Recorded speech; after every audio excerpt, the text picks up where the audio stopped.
Ito. 5 years. Mhm. Di ba? 5 So kung years. nasira yan, papalitan yan. Hindi pwedeng hindi papalitan yan.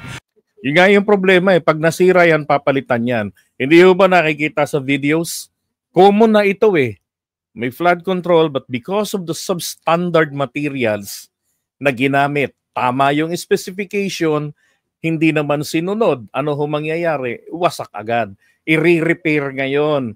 Enhancement. Kung hindi enhancement, kung hindi repair naman yung terminology, ewan ko kung ano pang magandang gamitin na terminology para sa isang project na dapat sana ay tatagal ng dapat ay 50 taon. Yung ang flood control dito ni Apulacay hindi nga natitinag eh. Kaya yung mga malalaking bato yung ginamit doon nakasalasalansan. Oh, bakit etong sa mga probinsya ngayon, abay anak ng lechong baka sandali lang eh, 'di ba?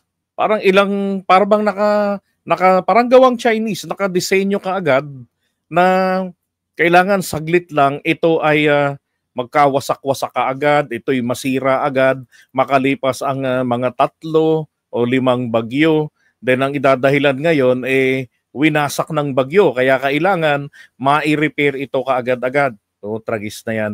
So special na naman ang proyekto. 'Di ba? Basta importante, nandito yung proyekto. Walang ghost project. And I assured Occidental wala ngang ghost project. Paano naman kung 'di ba? Paulit-ulit yung may depektong proyekto, palagi-lagi na lang ginagamot, nire-repair. Naku po. That there is no even single ghost project in the entire province. Wala raw silang ghost project. Sana lang po, dekalidad naman yung yari ng proyekto. 'Di ba? Yung materyales dapat ganun matibay, maganda. Ay nako.